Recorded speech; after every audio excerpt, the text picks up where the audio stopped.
Welcome to the Playing Books podcast. Today, we are undertaking a deep exploration of political integrity, moral choice, and the immense personal cost of principle. And we're doing it through one of the most powerful books on American statesmanship. That's right, this book, Profiles in Courage by John F. Kennedy. Mm.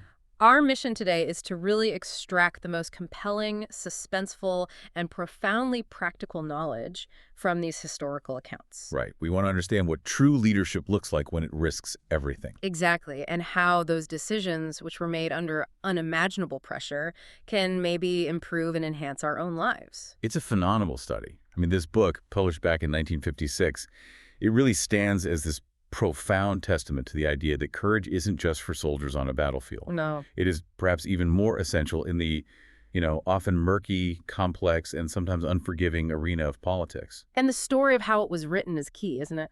Oh, absolutely. It's key to understanding its passion.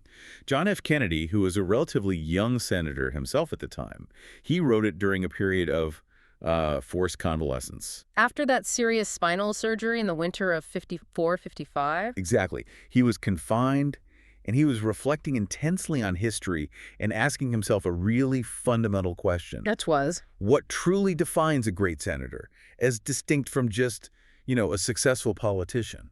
And he didn't just settle for some simple definition. He reached for a much higher standard. He did. He borrowed that famous quote from Ernest Hemingway. Grace under pressure. That's the one.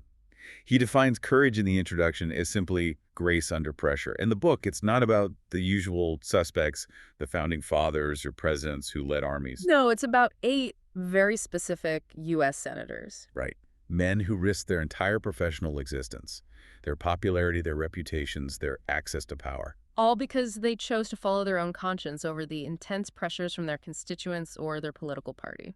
And you have to understand, these are not dry historical summaries. Far from it. These are high-stakes dramas. I mean, situations where men were sometimes driven to absolute political martyrdom because they chose an inner sense of right over immediate political survival. And the book's core premise is deeply personal, even for you, the reader, who may never run for office. That's the genius of it. By studying these specific examples of moral choice under extreme pressure, you can gain a framework, a way of understanding and navigating those difficult choices in your own career, your own life. So Kennedy is essentially giving us a history lesson. Wrapped in a masterclass on conviction. Okay, let's unpack the central thesis first, because Kennedy begins with a very frank, almost cynical assessment of political life that he needs to overcome to make his point.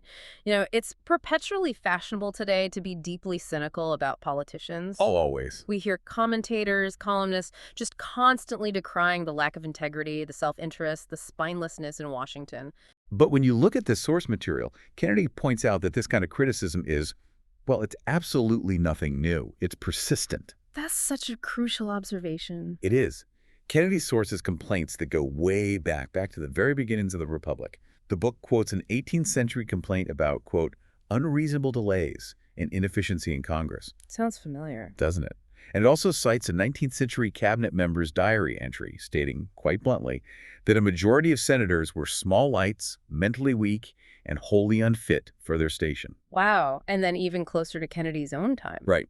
A syndicated columnist claimed that what you hear in Congress is 99% tripe, ignorance, and demagoguery, and not to be relied upon. So if the criticism is this consistent over 2 centuries, it suggests the problem isn't just a sudden dip in the quality of our modern leaders. Right. But maybe, as Kennedy suggests, it's an issue with the public's appreciation of the art of politics. Meaning, we don't always get the necessity for compromise and balance that the job demands. Precisely. We expect them to be moral superheroes while at the same time acting as our narrowly focused agents. And that expectation, it sets the stage for the enormous pressures these 8 men faced when they tried to do both. It does. Kennedy identifies 3 main sources of pressure that actively, and I'd say structurally, discourage political courage. They make the independent stand nearly impossible. Let's start with the most internal one. The pressure from your colleagues, what he calls the club pressure. This is huge. It's the immense desire for approval, for camaraderie, for influence within the Senate itself. It is, as they say, the most exclusive club in the world. And there's an unwritten rule. Yes. Kennedy himself recounts being told as a new senator, the way to get along is to go along. So if you start to pursue a unique, independent, or principled course that irritates the other members, You jeopardize your ability to be effective. Think about it strategically. Senators rely on goodwill to pass bills, to secure committee assignments, to obtain favors for their state. right, if you're a pariah among your peers, your effectiveness is instantly crippled. Instantly. It's a tremendous trade-off. Your personal principle versus your ability to actually legislate for the people who elected you. And that fear of isolation, it ties directly into the second pressure, which is, I mean, in many ways, it's the most functional element of modern politics. Party pressure. Exactly. Party unity or conformity is a huge driver. And Kennedy notes that countless compromises, both necessary and morally questionable, have been committed in its name. And defying the party is an extremely high-stakes game. It is. You risk losing access to crucial campaign funds, the resources you need for re-election. You lose access to patronage, what Kennedy colorfully calls the loaves and fishes. The jobs, the appointments, the favors you need to deliver to local leaders. All of it. And furthermore, you risk losing legislative success. If you're known as a disloyal independent, your bills die in committee. You're marginalized. You know, that expectation to sacrifice your entire career on a single issue is pretty unique to politics, isn't it? It is. It's not like being a doctor or a lawyer where a principal disagreement might mean you lose a single client or a case. No, in politics, standing on principle can mean sacrificing your entire chosen occupation, your public honors, your prestige. Everything. Absolutely. Kennedy drives home that the politician knows that the moment they cast that controversial vote, their political constituency is metaphorically perched there on his Senate desk, croaking nevermore as he casts the vote that stakes his political future. That's a powerful image. It is. The prospect of forced, ignominious retirement from that exclusive club is the ultimate and most immediate discouragement to independence. It's a very human fear of failure and public rejection. But the most significant source of pressure, the third one, that one's external. Right. And that comes from the constituents themselves, whether they're organized interest groups, relentless letter writers, or just the average voter reacting emotionally to the day's headlines. This is the volatile external force that is hardest to predict or control. We as citizens are often inconsistent and demanding. We ask for lower taxes but better services. Right. We want our representative to stand up to the national party, but we also want them to bring home the bacon. When those demands conflict, the representative is stuck. Kennedy shares that wonderfully telling, humorous anecdote about Congressman John Stephen McGroarty. Oh, I love this one. From California in 1934, he'd just had enough of a demanding constituent and wrote back, Will you please take 2 running jumps and go to hell? "Can you imagine? It taps into that primal urge every person must feel when dealing with unreasonable demands. But few politicians can ever actually follow that urge." No, because they know the instantaneous political price they would pay. That's the exact point. And this brings us directly to the heart of the great constitutional dilemma, the conflict of responsibility that every senator must face. They have these dual obligations. On one hand, you're the senator from your state. Right.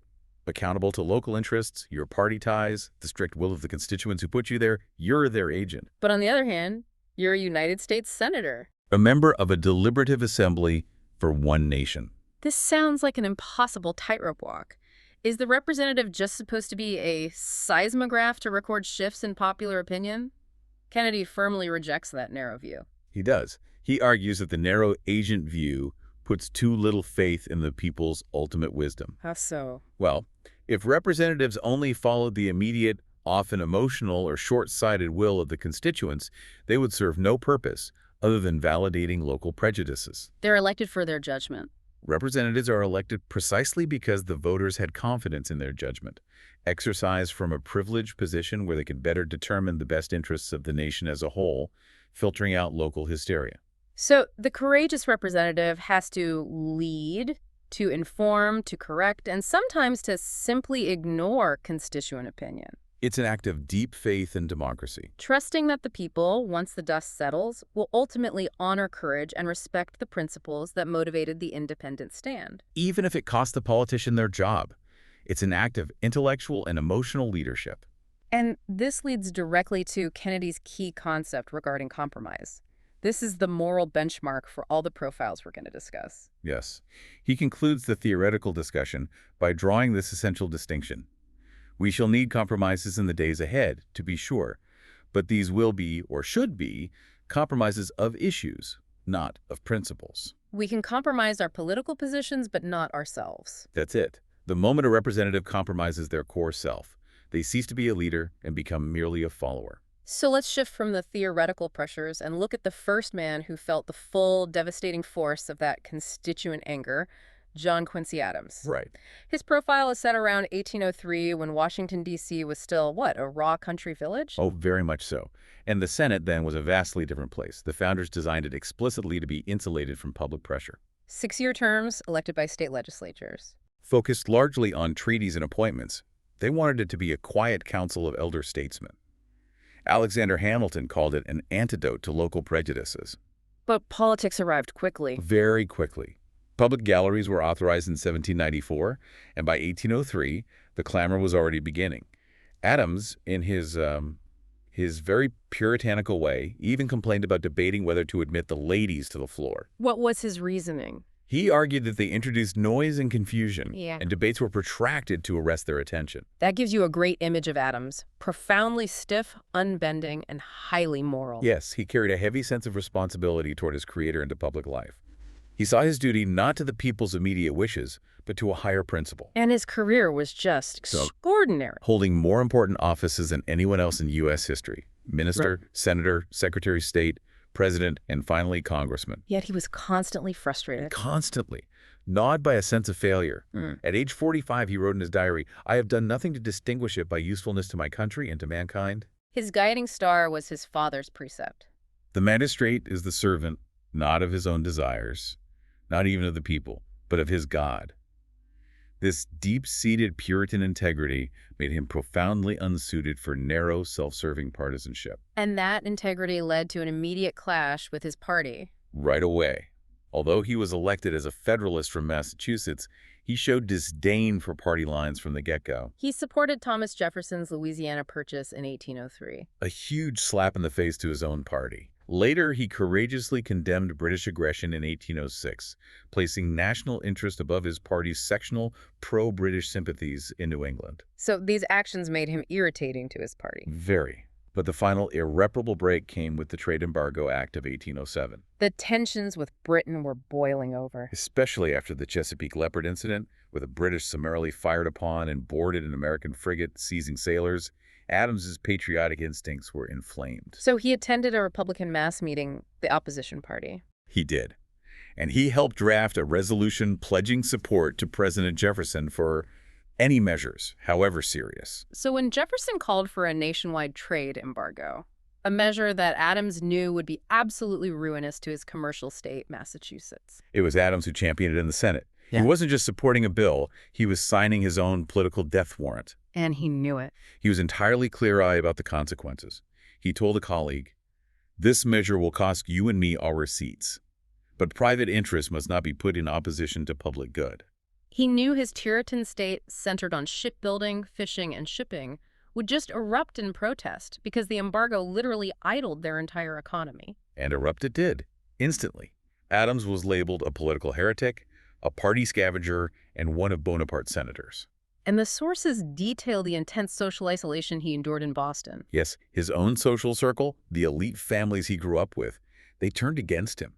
We learned that one prominent citizen refused to even attend a dinner where Adams would be present, calling him a renegade. The ultimate test arrived when the Federalist legislature, reflecting the overwhelming anger of the state, formally condemned his stand. This was the moment. He could have temporized, tried to negotiate, waited out the storm. But instead, Adams chose to resign his seat immediately. He refused to remain as a tool of a party he felt was prioritizing self-interest and sectional loyalty over national security. I was surprised to learn that he didn't just wait for his turn to expire. He resigned right away. What was the psychological impact of that fast, voluntary exit? It was a conscious act of defiance that tied directly back to the constitutional dilemma we talked about. And his rationale was truly magnificent and deeply principled. What did he say? He declared, "I would have defended their interests against their inclinations." Wow. That line perfectly captures the representative's higher duty. The duty to protect the long-term good of the people, even if it infuriates them in the short term. He sacrificed his career right then and there, stating he would do all his courageous acts over again, at the hazard of 10 times as much slander, unpopularity, and displacement. And the sources confirm that while his Senate career ended ignominiously in 1808, his independent spirit eventually led to his triumphant election to the House years later. Where he served until his death as Old Man Eloquent, fiercely fighting slavery. And he noted that being elected on that independent basis gave him more pleasure than his election as president. It did. It proved that his commitment to conscience had been ultimately respected by the people, just as Kennedy predicted. Let's shift forward a few decades into the 1850s.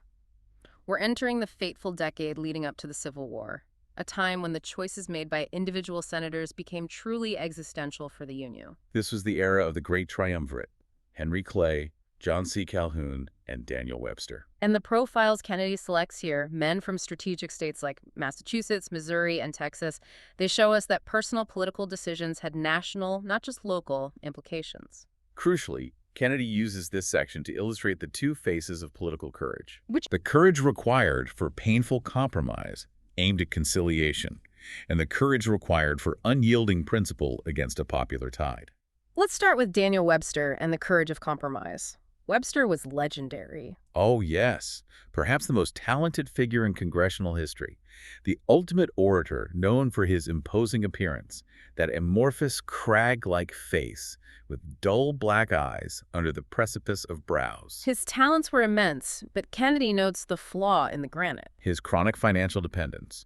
Webster lived far beyond his means, accepting favors and outright financial gifts from wealthy supporters. He saw them as servants rightly due him for his dedication to public life. He did, but this dependency shadowed his reputation and certainly played a role in the political attacks he endured. The moment of truth for Webster was the Compromise of 1850. Right. The nation was fracturing over the admission of California and the fate of slavery in the territories. Henry Clay proposed an omnibus solution, and the most inflammatory part of that compromise was the harsh new fugitive slave law. Which required Northern citizens to assist in returning escaped slaves. And Webster, who had built his career on a strong anti-slavery stance. He chose to support Clay's entire package, fugitive slave law included, with one single goal: preventing immediate secession and civil war. He gambled that by compromising on an odious issue, he could buy time for the Union to survive. He did, and this all culminated on March 7, 1850. The Senate chamber was so packed and silent you could hear a pin drop. Webster spoke for 3 hours. Declaring he spoke not as a Massachusetts man, but as an American. He knew supporting the compromise would destroy his presidential ambitions, which were his lifelong goal, and alienate his powerful abolitionist constituency back home. And the reaction was just devastating, a textbook example of political character assassination. He was scourged mercilessly by leading Northern intellectuals. Theodore Parker, a minister and abolitionist, famously compared him to Benedict Arnold. And Ralph Waldo Emerson wrote darkly of Webster's absence of moral faculty. He was crushed by the failure of his own New England Whig colleagues to publicly defend him. But the sources suggest Webster was utterly unwavering in his dedication to the Union, even amidst all that calumny. He was. He dedicated the printed copies of the speech to the people of Massachusetts with the unforgettable words, "I should indeed like to please you, but I prefer to save you."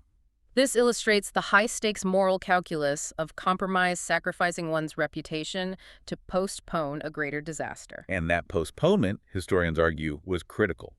The compromise delayed the war for 10 years, allowing the North to vastly strengthen economically and militarily compared to the South. So Webster's courage, unlike the others we'll discuss, lay not in fighting his enemies, but in accepting calumny and political death for the sake of conciliation and peace. It was a courage of expediency driven by principle. Okay, so if Webster's courage lay in painful conciliation, let's contrast that with Thomas Hart Benton. The gnarled oak from Slave State, Missouri. He embodied the courage of unyielding, aggressive nationalism. Benton was a physical, fiery Democrat, devoted first and foremost to the Union and to Western expansion. And this devotion often put him directly at odds with the powerful, increasingly pro-Southern wing of his own Democratic Party. His refusal to subordinate national interest to sectional interest defines his entire Senate career. It does. Benton's path to ruin was gradual but certain. He defied his party by engineering the defeat of the Texas Annexation Treaty in 1844, convinced it was a plot orchestrated solely for the expansion of slavery. And he survived that election by only 8 votes. Just 8. But the real turning point came in 1847, when he openly defied John C. Calhoun, denouncing Calhoun's resolutions that asserted Congress had no right to interfere with slavery in the territories. Benton saw these resolutions for what they were. In his words, firebrands intended for electioneering and disunion purposes. And when Calhoun confronted him, demanding to know where Benton would stand on the issue of slavery. Benton's famous retort was magnificent in its clarity. I shall be found in the right place, Yeah. on the side of my country and the Union. This answer is one of the incidents of his life which Mr. Benton will wish posterity to remember. That defiance was his final stand. It led to his political ruin in a state that was rapidly moving toward Southern sympathies. Yes, the sources indicate he refused to compromise or caucus with his opponents, those he considered disunion plotters. He famously stated he would sooner sit in council with the 6,000 dead who have died of cholera than convene with them. He was ultimately defeated, paying the ultimate political price for his uncompromising nationalism. Benton provides the counterexample to Webster.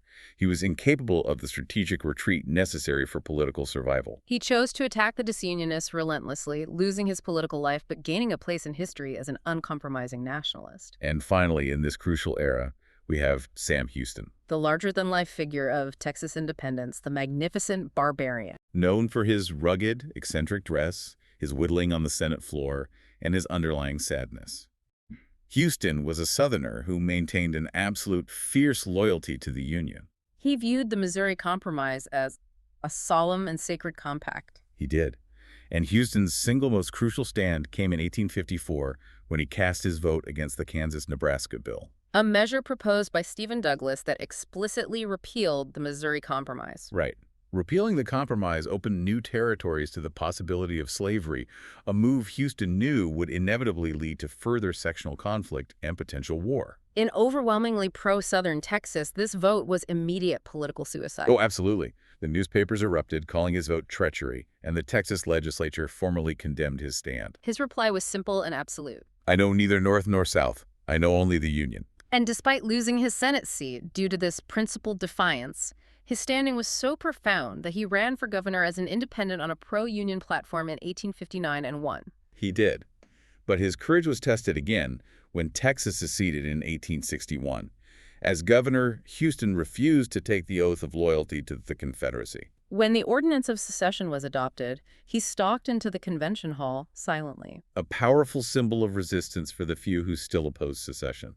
The sources mention that this final act of defiance took 1,000 times more courage than his military exploits at San Jacinto. He was forcibly shoved aside as governor, choosing principle over power until the end, stating his conviction, destroy it the Union and anarchy awaits us. It really forces you to reflect, doesn't it? It does. Webster, choosing the painful path of compromise to save the Union. And Benton and Houston, choosing the painful path of unyielding principle against secession. Both paths required incredible political courage. Proving that courage is defined by fidelity to conviction, not necessarily the ultimate correctness of the outcome. Let's move past the Civil War into the era of Reconstruction, a time marked by intense bitterness, political invasions, and a decline in the Senate's prestige. Constitutional law often gave way to raw economic and sectional conflict. And here we find Edmund G. Ross. Perhaps the ultimate example of a senator sacrificing his entire career to preserve the structural balance of government. Ross was a freshman Republican senator from Kansas, a state that was fiercely anti-Johnson. And his moment of destiny arrived during the 1868 impeachment trial of President Andrew Johnson. And this wasn't just a legal proceeding. No, not at all. The radical Republicans were driven by a desire to remove Johnson, to assert legislative supremacy, and impose their harsh Reconstruction policies without executive interference. The stakes were astronomical, and the numbers were razor-thin. Conviction required a two-thirds majority, exactly 36 votes. The radical Republicans had 35 votes secured. So Ross was one of only 7 Republicans considered doubtful. He was the single deciding vote. If Ross voted guilty, the president would be removed. The pressure on Ross must have been relentless. The sources describe him being hunted like a fox. He was subjected to daily emotional appeals, open threats, and a constant barrage of telegrams from Kansas demanding conviction. There was one chilling telegram from Kansas that even referenced a specific pro-impeachment colleague, Jim Lane, saying his pistol was at your service for use against Ross. And while he was facing suspicion of bribery, Kennedy notes the irony. It was Ross's colleague, Senator Pomeroy, who was actually found to have been soliciting money to change votes. So Ross was simply navigating the moral weight of his constitutional duty. He was. He disliked Johnson personally and politically, but he recognized that he was not voting as a partisan agent. He was sitting as a judge, sworn to impartial justice. He understood that removing the president purely on partisan or policy grounds, not on proven high crimes, would permanently subordinate the executive branch to the legislature. This would create what Ross feared as a partisan congressional autocracy. And that, for you, the listener, is the constitutional crisis he averted. It would have set a precedent. Allowing any future Congress to remove a president simply for disagreeing with its legislative agenda. Exactly. Ross understood the long-term danger to the separation of powers was far greater than the immediate pain of keeping Andrew Johnson in office. So the day of the vote, May 16th, 1868, is just high drama. The galleries were packed. A death-like stillness enveloped the Senate chamber. Ross later wrote that he almost literally looked down into my open grave, And when his name was called, he cast the crucial, silent, not guilty vote. saving Johnson from removal by a single vote. His answer was so quiet it had to be repeated, but the effect was deafening. And the aftermath was textbook political martyrdom. The Kansas Supreme Court immediately wired him, referencing Benedict Arnold and Judas Iscariot. He was called traitor and a leper by his colleagues in the press, and he never won re-election, He sacrificed his career to prevent a profound constitutional imbalance. illustrating that courage sometimes means protecting institutions over personal political survival. And neither he nor any of the other 6 Republicans who voted for acquittal were ever reelected. So if Ross represents the courage of resistance against partisan vengeance, Lucius Quintus Cincinnatus Lamar of Mississippi represents something different. Yes, the courage of conciliation and intellectual independence, even when defying the clear economic interests of his own state. Lamar was a former Confederate officer, a scholar, an orator, who dedicated his post-war career to healing the North-South rift. Lamar's first major act of grace came in 1874. He delivered the eulogy for Charles Sumner. A radical Republican who was one of the South's most despised enemies, the intellectual architect of much of Reconstruction policy. And this act, offering deep respect to an enemy, was a true turning point in intersectional relations. It was wildly praised in the North. But it drew immediate, bitter condemnation from Southerners who felt betrayed by his kindness to the enemy. He had to explain himself even to his wife, writing that he had done something beneficial for the South, and while she might condemn him, he would accept it, but he would not be resentful. That emotional labor must have required immense courage. But his second act was politically even more dangerous locally. In 1878, Mississippi was still suffering immensely from the panic of 1873, and they were desperate for inflation and debt relief. So, the Mississippi legislature, reflecting overwhelming constituent opinion, instructed him to vote for the inflationary Bland Silver Bill. This bill aimed to increase the money supply by coining silver, which debtors believed would help them pay off debts in cheaper dollars. Lamar, however, viewed the bill as financially unsound, detrimental to national credit, and fundamentally against the national honor. This placed his personal conviction directly against the immediate, dire economic needs of his constituents. And Lamar refused to be a menial to do the biddings of their constituents. He acknowledged the legislature's right to express opinions, but stated that if their wishes are directly in conflict with the convictions of my whole life, I should have cast my first vote against my conscience. So in a dramatic Senate floor confrontation, he presented the resolution instructing him to vote for the bill. And then defied it by voting no. This courageous disobedience drew massive praise from the North and helped diminish the deep distrust still lingering toward the South.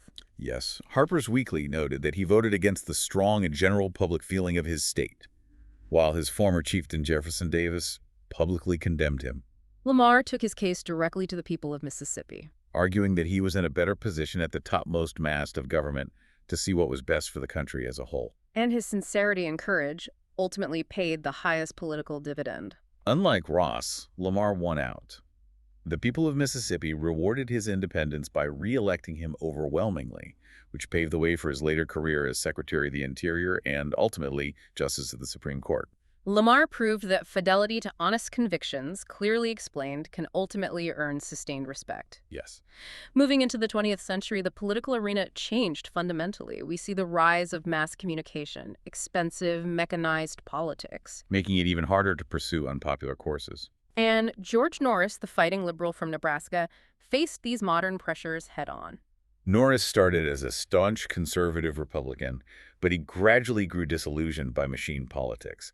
He was an uncompromising idealist, He famously stated that he would rather go down to my political grave with a clear conscience than ride in the chariot of victory as a congressional stool pigeon. and his first great act of courage was against autocracy in his own chamber, the overthrow of canonism in 1910. Speaker Joe Cannon had centralized nearly dictatorial power in the House of Representatives. He controlled committee assignments, decided who spoke, and bottled up all legislation he disliked through his chairmanship of the Rules Committee. He was the undisputed master of the House. This wasn't just arrogance, it was a structural problem. Right. No progressive legislation could pass without Cannon's approval. Norris, then a representative, saw an opportunity on St. Patrick's Day 1910. He rose and presented a resolution to remove the Speaker from the Rules Committee, arguing it was privileged under the Constitution. The Republican leadership used every delay tactic, keeping the House in session all night long, hoping the less organized insurgents would break. But Norris and his allies held, when Cannon inevitably ruled the resolution out of order. Norris successfully appealed the decision by a vote of 182 to 160. This was monumental. It broke the conservative stranglehold on the legislative process and ushered in an era of reform. And it earned Norris the lasting hatred of the powerful party machine. His next major stand was against war. In 1917, he became part of the little group of willful men, as the press dubbed them, who led a filibuster against the Armed Ship Bill.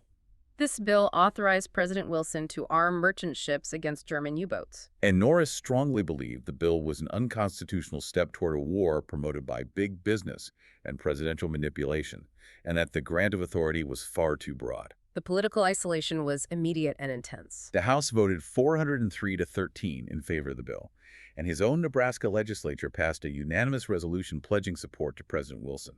The press condemned Norris and his 6 allies as political tramps and traitors. The New York Times predicted, "The odium of treasonable purpose will rest upon their names forevermore." The abuse was so profound that Norris felt he had to offer a dramatic solution. He publicly offered to resign and submit to a special recall election, believing he should not represent Nebraska if his conduct was truly contrary to their wishes. But he insisted. I will not, however, even at the behest of a unanimous constituency, violate my oath of office by voting in favor of a proposition that means the surrender by Congress of its sole right to declare war. He didn't hide. When he returned home to speak, he began simply, "I have come home to tell you the truth." And that honest approach broke the tension. The audience, which had been primed to hate him, cheered him. Though the U.S. did enter the war, Norris survived the political death predicted for him, cementing his reputation as the ultimate independent. And finally, in 1928, Norris made a non-sectional stand based purely on conscience. He supported Democrat Al Smith, a Catholic wet for president, over his own party's Herbert Hoover, a Protestant dry. And Norris himself was a Republican, a Midwesterner, and a prohibitionist. He did this because he believed the paramount issue was the monopolistic power trust, which he felt had dictated Hoover's nomination and was manipulating national policy. This put him completely at odds with the deeply entrenched religious and prohibition-based politics of his state. Friends and longtime supporters deserted him, calling him politically warped. But Norris was firm, declaring that to sin by silence when we should protest makes cowards out of men. He was willing to risk his entire career again to promote issues of public power and religious tolerance over party loyalty and deep-seated local prejudices. He shows us that modern courage often requires defying the tribal loyalties of party, religion, and culture, which are intensified by mass media. Our final profile covers Robert A. Taft, Mr. Republican. Taft was a dedicated conservative who, while fiercely ambitious for the presidency, routinely demonstrated a greater dedication to constitutional principle than to political popularity. He was known for his extreme stubbornness, integrity, and political strong-headedness. And Taft demonstrated what Kennedy calls integrity and constitutionalism. His great moment of courage came in 1946, a politically terrible time to speak out, just before a crucial election that could deliver Congress to the Republicans and pave the way for his presidential nomination. And the issue was the recently concluded Nuremberg trials. The entire country was united in its desire to see the Nazi war criminals punished. It was universally popular. Yet Taft, whose guiding philosophy was the Constitution, chose to speak out and condemn the trials. Not in defense of the Nazis, but in defense of a fundamental American constitutional principle. the prohibition against ex post facto laws. Okay, let's unpack that term because it's the centerpiece of his profile. What exactly is an ex post facto law, and why is that principle so sacred, even when dealing with war criminals? Simply put, ex post facto means after the fact. An ex post facto law is one that retroactively criminalizes actions that were legal when they were committed. So, for example, if you make a purchase on Monday, and on Tuesday, Congress passes a law making that purchase a crime, they can't prosecute you for what you did on Monday. Exactly. This principle is fundamental to the rule of law in America. It ensures that citizens always know what the rules are before they act. So, Taft's argument was that while the actions of the Nazis, like crimes against peace, were abhorrent, the specific legal framework for prosecuting those actions was created after the war was over. And it was being applied retroactively by the victorious powers. He spoke to an astonished audience, stating that the trial of the vanquished by the victors cannot be impartial no matter how it is hedged about with the forms of justice. He knew it was politically suicidal. He did. He added that the trial violated the fundamental principle of American law that a man cannot be tried under an ex post facto statute. He knew this was utterly futile in terms of stopping the executions, but essential for upholding American principles. It was political dynamite. Democrats were joyous. His own Republican rivals, like Governor Thomas E. Dewey of New York, publicly repudiated him. Veterans groups were outraged. And columnists noted that his timing was terrible, but that it was characteristic of him to go ahead anyway, putting justice and constitutional fidelity above all other political concerns. Even his own highest ambition to be president. Taft viewed upholding the principle of equal justice under law as paramount, regardless of the target's guilt or how unpopular his defense of the principle might be. His action illustrates the highest form of nonpartisan integrity, guided by his famous definition of liberty. Liberty of the individual to think his own thoughts and live his own life as he desires to think and live. We've seen these powerful, complex stories unfold, from Adams's isolation in 1807 to Taft's political self-destruction in 1946. We have witnessed both the courage of painful conciliation and the courage of defiant opposition. So what is the common thread that unites these 8 men? Kennedy synthesizes this beautifully by looking at motivation and conscience. He addresses the initial, cynical assumption that these men must have been self-righteous egotists. He rejects the idea that they loved the public better than themselves. Instead, he concludes it was precisely because they did love themselves. Because each one's need to maintain his own respect for himself was more important than his popularity. That is a fascinating psychological twist. Their courage wasn't altruism, it was self-respect. Their inner conscience and faith in the rightness of their course outweighed the immense fear of public reprisal or the certainty of losing office. They simply couldn't live with themselves otherwise. That internal drive is everything. You think of Calhoun, who, when similarly threatened with political destruction for an unpopular stand, noted, "If she approves, well and good. If she does not and wishes anyone to take my place, I am ready to vacate. We are even." That is the highest form of self-respect personified. The knowledge that their integrity is not for sale, regardless of the consequences. But Kennedy is careful to point out that courage is not always being right. We do not need to agree with all their decisions to admire their valor. Webster, Benton, and Houston, all fighting to preserve the Union, held conflicting views on the Compromise of 1850. They couldn't all have been factually correct, but their bravery was of equal quality, though of different caliber. The American system is a compound of both necessary good and sometimes necessary evil. And it requires both the Adamses, who adhere strictly to principle and demand the highest standards, and the compromisers, who prevent legislative bodies from stalling completely. The courage is the fidelity to one's conviction, regardless of hindsight or political affiliation. And Kennedy makes it clear that the ultimate challenge is the continuing one, defying the constituents who control one's future. The pressures we detailed in Part 1, the loss of the club, the loss of the party, and the loss of constituent approval, are magnified when your conscience dictates a course that will result in your political death. And this final thought is the profound application for all of us beyond the political arena. Kennedy reminds us that in a democracy, every citizen holds office and is the ultimate boss. We, the people, are the boss, and we will get the kind of political leadership, be it good or bad, that we demand and deserve. That is the ultimate challenge. Courage is an opportunity presented to us all, whether we face the anger of friends, the disapproval of a board of directors, or the ridicule of our community when standing against the flow of opinion. As Kennedy writes, "A man does what he must, in spite of personal consequences, in spite of obstacles and dangers and pressures, and that is the basis of all human morality. We must look into our own souls to supply that courage. The stories we've covered today offer hope and profound inspiration, showing us that political death is survivable and that the ultimate judgment of history favors integrity. But the responsibility rests with us. We must demand and recognize courage in others and be prepared to exhibit it ourselves when necessary. That is powerful. We encourage you to seek out and read the stories, themes, key ideas, and quotes for yourself. What stands out to you? What is the price you are willing to pay for your conviction? We invite you to connect with the institutions and foundations that carry on John F. Kennedy's commitment to public service on social media or through their websites as you continue to engage with the legacy of this work. And we encourage you to purchase this book, Profiles in Courage by John F. Kennedy, to explore these remarkable stories yourself. Thank you for tuning into this episode of the Plain Books Podcast. We hope this conversation has given you a shortcut to being well-informed about the nature of integrity in public life. We invite you to follow, subscribe, and share the Playing Books Podcast.